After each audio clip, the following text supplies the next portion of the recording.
I hand Monica my poem. I like this one. It makes me think of something. Sayori would like it. Well, you know what? I wasn't the one whose boobs magically grew a size bigger as soon as Luperza started showing up.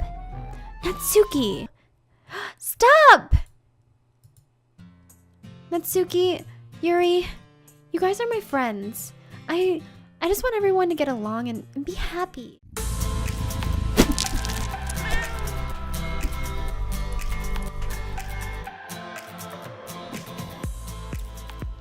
Hello everyone, Margaret here. Welcome to my playthrough of Doki Doki Literature Club, which is a psychological horror visual novel made by Team Salvato.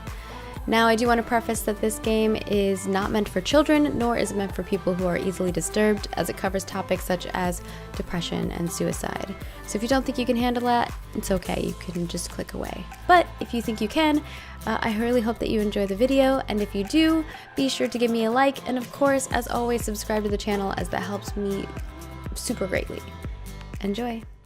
I'm really curious to talk to Yuri a little bit more, but at the same time, I'd feel bad for distracting her from reading. I catch a glimpse of the cover of her book. It looks like the same book that she lent me. More than that, she seems to be on the first few pages. Crap. I think she noticed me looking at her. She sneaks another glance at me and our eyes meet for a split second. But that only makes her hide her face deeper in her book. Sorry, I was just spacing out. I muttered this, sensing I made her uncomfortable. Oh, it's fine. If I was focused, then I probably wouldn't have noticed in the first place. But I'm just rereading a bit of this, so... That's the book you gave me, right? Mm-hmm. I wanted to reread some of it. Not for any particular reason. Just curious, how come you have two copies of the same book? Well, when I stopped at the bookstore yesterday, that's not what I meant. I mean, I just happened to buy two of them. I see. There's something fairly obvious here that Yuri isn't telling me, but I decided to let it go. A lot of people pick Yuri because boobs. Depends on how you write your poem. We can write like cutesy stuff on our poem to get Natsuki. I'm just kind of like doing random stuff. I don't know. I'll definitely start reading it soon. I'm glad to hear. Once it starts to pick up, you might have a hard time putting it down. It's very engaging and relatable story. Oh, is that so? What's it about anyway? Well, Yuri closes the book and scans her eyes over the back.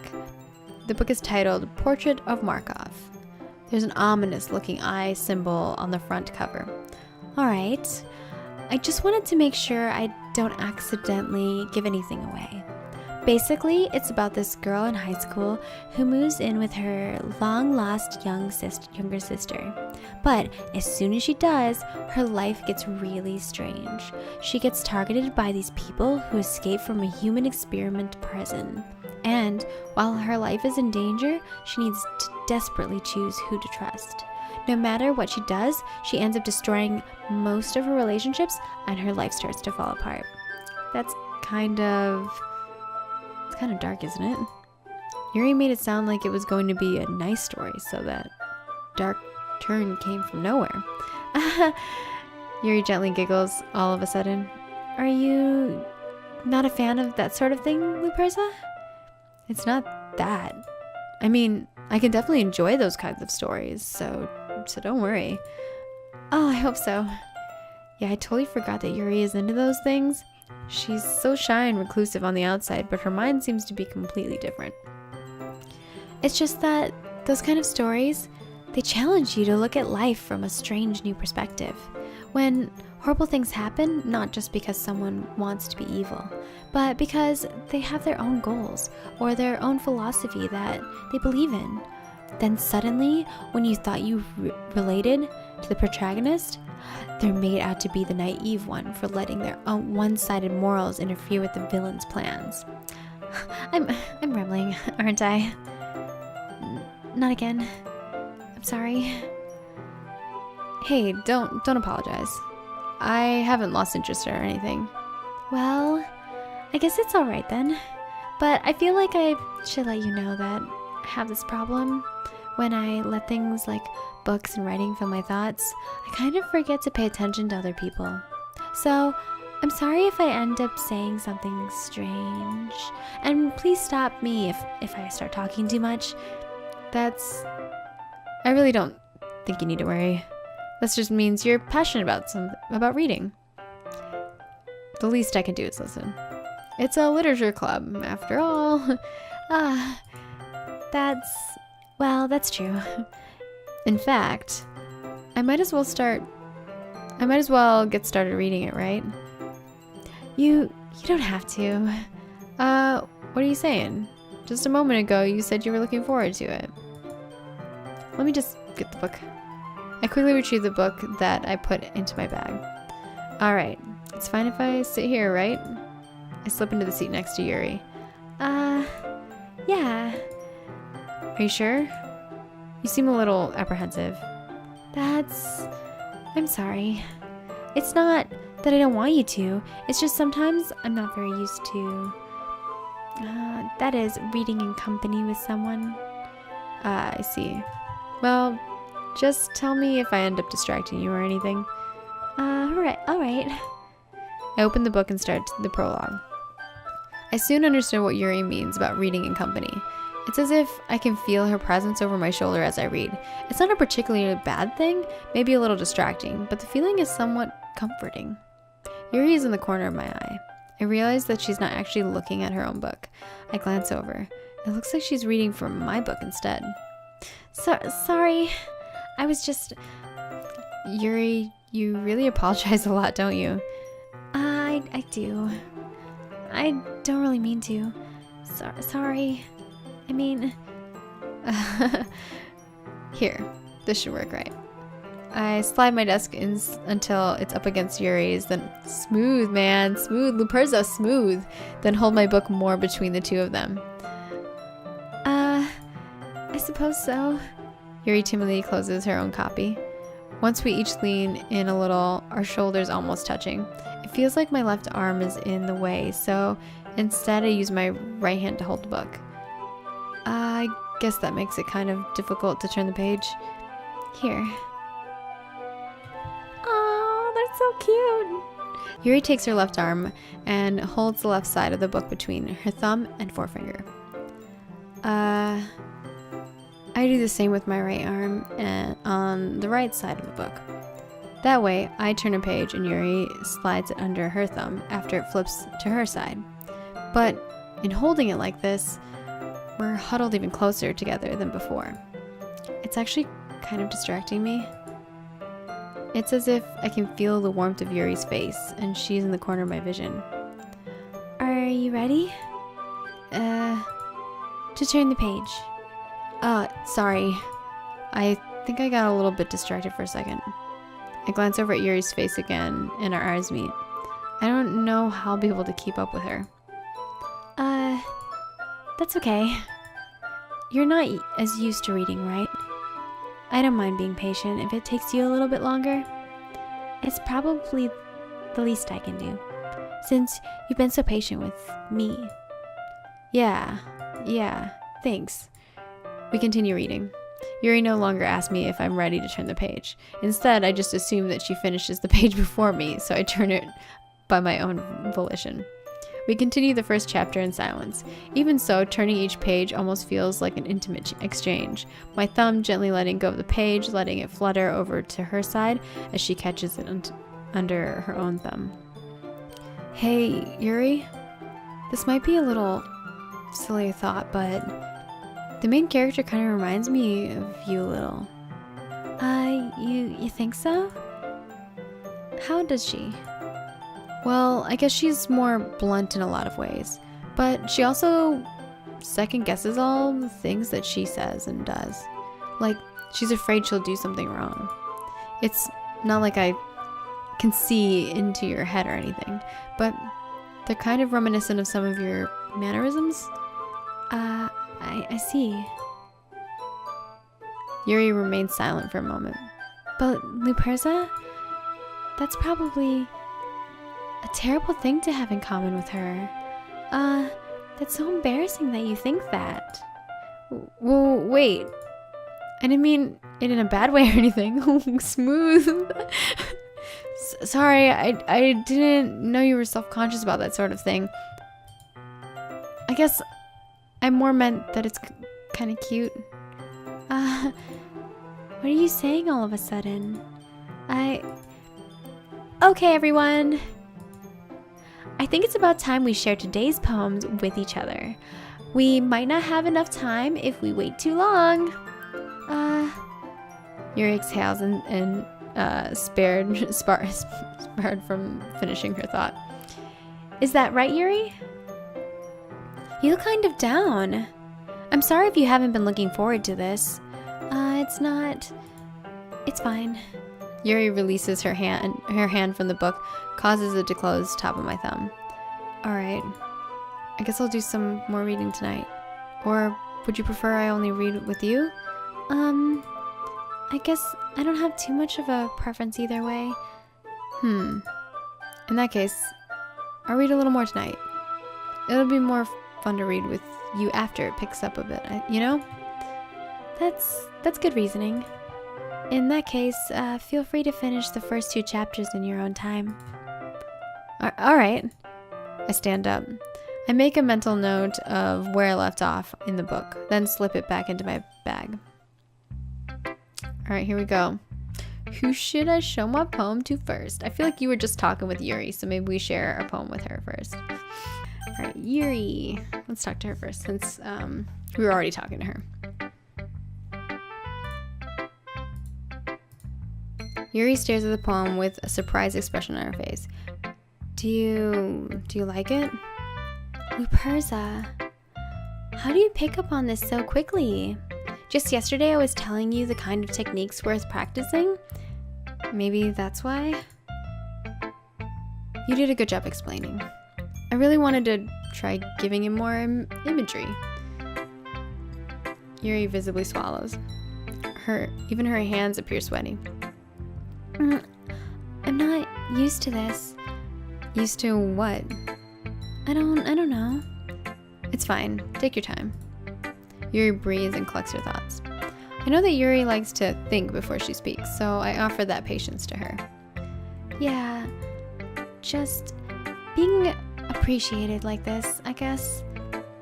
It probably sounds stupid, but seeing someone motivated by writing, it just makes me really happy. Are you saying you've never shared your writing before? Yuri nods. Really? I don't believe it. I really only write for myself. And besides, people would just laugh at me. Do you really think that? Again, Yuri nods. Huh. Even your close friends? Yuri doesn't respond to that. I wonder why. Anyway, do you want to share the poem you wrote today? Yeah, I do. If it's with you. Oh, shit. Cute. The raccoon. It happened in the day of night, while I was slicing bread for a guilty snack. My attention was caught by the scuttering of a raccoon outside my window. That was, I believe, the first time I noticed my strange tendencies as an ordinary human. I gave the raccoon a piece of bread, my subconscious well aware of the consequences. Well aware that a raccoon that is fed will always come back for more. The enticing beauty of my cutting knife was the symptom. The bread, my hungry curiosity, the raccoon, an urge. Sounds so... The moon increments its phase and reflects that much more light off of my cutting knife. The very same light that glistens in the eyes of my raccoon friend. I slice the bread, fresh and soft. The raccoon becomes excited. Oh God. Or perhaps I'm merely projecting my emotions onto the newly satisfied animal. The raccoon has taken to following me. You could say that we've gotten quite used to each other. The raccoon becomes hungry more and more frequently, so my bread is always handy. Sounds I don't know. Every time I brandish my cutting knife, the raccoon shows me its excitement. I rush a rush of blood, classic Pavlovian conditioning. I slice the bread, and I feel myself again. This is a little, I don't know. I was a little more daring with this one than yesterday's. I can see that. It's a lot more metaphorical. I don't know if it's my fault, but I can't begin to imagine what this poem is about. That's right. It's a bit closer to my preferred writing style, using the poem as a canvas to express vivid imagery and conveying emotion through them. Yeah, if it takes it at face value, then you can't even figure out what it's supposed to mean. Well, I think it's something that different people can relate to in their own way. I wanted to express the way it feels for me to indulge in my more unusual hobbies. It's like slicing bread. It's those sorts of things I'm usually forced to keep to myself. So I sometimes enjoy writing about them. Why do you keep them to yourself? Because they're embarrassing, and people would make fun of me. Do you have anything like that, Luparza? Well, yeah, I guess so. I feel like everyone has a little something like that. The best we can do is respect each other and our individualities. Even if it's something sometimes, and some things make us uncomfortable. After all, if I hadn't learned to embrace my own weirdness, I would probably hate myself. I might be ranting a little bit now, but I'm glad that you're a good listener. Natsuki, let's go. I think we have to do a lot of cute stuff if we want Natsuki to be the girl that we end up with. I like your last one better. Really? Well, yeah. I can tell you were a little more daring with this one, but you're really not good enough for that yet. It fell flat. That may be true, but I just wanted to try something different. I'm still figuring this all out. I mean, I always like poems that aren't trying too hard. I hate when people try to sound fancy or add more meaning just by using annoying and complicated language. Just make it simple, cute, and to the point. Yuri's head over heels for all this cryptic nonsense, but I see right through that BS. Making your reader look so hard for all this deep meaning is just an excuse to have no meaning at all. I guess that's one way to look at it. Well, everyone has their own opinion, but my opinion's the best opinion. I'm sure you figured that one out already. Anyway, here's my poem. Maybe you'll learn something. Oh god. Amy likes spiders. You know what I heard about Amy? Amy likes spiders. Icky, wriggly, hairy, ugly spiders. That's why I'm not friends with her. Oh god, that's so mean. I don't know if I can like her. She's just so mean. Amy has a cute singing voice. I heard her singing my favorite love song. Every time she sang the chorus, my heart would pound to the rhythm of the words. But she likes spiders. That's why I'm not friends with her. One time I hurt my leg really bad. Amy helped me up and took me to the nurse. I tried not to let her touch me. She likes spiders, so her hands are probably gross. That's why I'm not friends with her. Amy has a lot of friends. I always see her talking to people. She probably talks about spiders. What if her friends start to like spiders too? That's why I'm not friends with her. It doesn't matter if she has other hobbies. It doesn't matter if she keeps it private. It doesn't matter if it doesn't hurt anyone. It's gross. She's gross. The world is better off without spider lovers, and I'm gonna tell everyone. She's so mean. I don't think I can try to like this girl. Not bad, right? It's quite a bit longer than yesterday's. Yesterday's was way too short. I was just warming up. I hope you didn't think that was the best I could do. Oh no, of course not. Anyway, the message is pretty straightforward in this poem. Oh my god, you could say that again. I doubt I have to explain it. Sometimes you can explain complicated issues with much simpler analogies. And it helps people realize how stupid they're being. Like, anyone would agree that the subject of this poem is an ignorant jerk. Okay. Alright, she's more complicated. I like it. Okay, I see. Do you know people like that? Of course, it's about how everyone thinks my... That doesn't matter. It could be anything. I wrote it to be easy to relate to. Everyone has some kind of weird hobby or a guilty pleasure. Something that you're afraid of if people find out. They make fun of you or think less of you. But that just makes people stupid. Who cares what someone likes as long as they're not hurting anyone and it makes them happy? Aw, I'll agree with that, Natsuki. I think people really need to learn to respect others for liking weird things. That's funny. Yuri wrote about something really similar today. Huh? Did you say Yuri? Yeah. She said her poem was about an unusual hobby of hers. I didn't really get it, but she said something similar to you. That people shouldn't make each other feel insecure about these things. Really? Well, I mean, Yuri's pretty weird, so I wouldn't doubt that she has some weird hobbies. Not that there's anything wrong with that. It's not like I would judge her or anything. Natsuki has trouble finding words. I guess I should try not to be so mean to her. If she feels insecure about her weird behaviors and stuff. I mean, I always hate people who make me feel insecure. And Yuri made me feel insecure yesterday. But the way you put it, it sounds like she's learned her lesson. Well, I hope so. I would say so.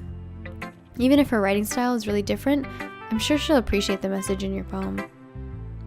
It's what I do best, after all. I don't like writing unless there's a good message to take away from it. Like, conveying emotion is important. But I want to make people think, not just feel. Remember that. I'm gonna write a good one for tomorrow, too, so look forward to it. Aw, it's cute. Luparza, I really like your poems. I can't believe you've been hiding these from me. I'm not hiding anything. But your poems are so good. Yesterday's and this one too. You can't tell me you haven't done this before. I mean, you're really the one who feels that way, so... No way. Not even Natsuki? Well, I guess Natsuki is the least likely to admit how much she likes something. But I don't think it's that. What do you mean? Well, I guess I'll be honest about it. It's a lot easier to write poems when I'm thinking about you. Oh, creepy. Well, what? Stop thinking weird things, idiot. I just mean that you're a really expressive person, I guess. How am I supposed to write poems about my own stupid life? But you somehow make everything in your life an adventure. Even the little things. Like cooking. Let's not talk about that. So yeah, I guess what I'm saying is that I can feel more feelings through you than I can through myself. We have that kind of weird connection. It's your fault for getting in my business all the time. I don't know if I understand. You never understand. When I try to explain things to you, do you, Sayori? I pat Sayori's head. Hey, I'm not a kid, you know. Are you sure about that? Maybe. Sayori starts fiddling with her pencil between her hands. Hey, Luparza? You give me your poem? I kind of want to keep it. Why? Because, well, it's the first time you've written something for me. Sayori, you completely misunderstood. I didn't write this for you. Oh, Are you even listening anymore? Well, whatever. I'll give it to you when we go home. Really? She snaps. Aha! I broke my pencil. Oh, she broke her pencil. That's what the snap was for. Sayori hastily bends down to pick up the pencil she dropped. Wow. But being inattentive of her surroundings, she bumps right into me. Sorry. It's fine, it's fine. I'll get it for you. I bend down and pick up the broken pencil. Sayori clutches the desk beside her to support herself, knees shaking. I'm a little clumsy today. Let's sit down, Sayori. Yeah. I grab Sayori's arm and help her sit at the desk. Anyway, I still haven't read your poem. Oh, sorry, I forgot about that. But it's not as good as yours. Jeez, don't worry. I'm sure I'll like it. Bottles. I pop off my scalp like the lid of a cookie jar. Wow. It's a secret place where I keep all my dreams. Little balls of sunshine all rubbing together like a bundle of kittens. I reach inside my thumb and forefinger and pluck one out. It's warm and tingly, but there's no time to waste. I put it in a bottle to keep it safe. And I put the bottle in the shelf with all the other bottles. Happy thoughts, happy thoughts, happy thoughts, and bottles all in a row. My collection makes me lots of friends. Each bottle is starlight to make amends. Sometimes my friend feels a certain way. Down comes a bottle to save the day. Oh, these are cute. This is kind of cute. Night after night, more dreams. Friend after friend, more bottles. Deeper and deeper my fingers go, like exploring a dark cave, discovering the secrets hiding in the nooks and crannies. Digging and digging, scraping and scraping. I blow dust off my bottle caps. It doesn't feel like time elapsed. My empty shelf could use some more. My friends look through my locked front door. Finally all done, I open up, and in come my friends. In they come in such a hurry. Do they want my bottles that much? I frantically pull them from the shelf, one after the other, holding them out to each and every friend, each and every bottle. But every time I let one go, it shatters against the tile between my feet. Happy thoughts, happy thoughts, happy thoughts, and shards all over the floor. Oh, this is sad. They were supposed to be my friends who aren't smiling. They're all shouting, pleading something, but all I hear is echo, echo, echo, echo, echo inside my head. Aww, this one's cute. Holy crap! Sayori, did you really write this? Of course I did. Didn't I tell you yesterday I was gonna write the best poem ever? Yeah, but I mean, I didn't expect something like this coming from you. Monica taught me a whole lot, and I've been really in touch with my feelings recently. I see that. It's almost kind of creepy. Creepy? Well, not exactly. Maybe because I'm so used to you being cheerful. Well, never mind. I'm thinking too hard about it. The point is, it came out good, so you should be proud of it. Aw, thanks. I feel like I was meant to express myself this way. It even helps me understand my own feelings a little bit better. Writing is like magic. You've gotten pretty passionate about this, huh? I hope you keep it up. Yeah. Writing's the best. I'm gonna keep writing until I die. Don't get ahead of yourself. Sayori's always had a habit of getting obsessed with something before dropping it no more than a week later. I wonder if this is one of those times, but seeing the passion in her eyes makes it hard for me to be pessimistic. Thanks for watching my Doki Doki Literature Club playthrough. If you enjoyed the video, please give it a big thumbs up, leave me a comment below, and of course subscribe to the channel so you don't miss out on any future videos. Thanks for watching!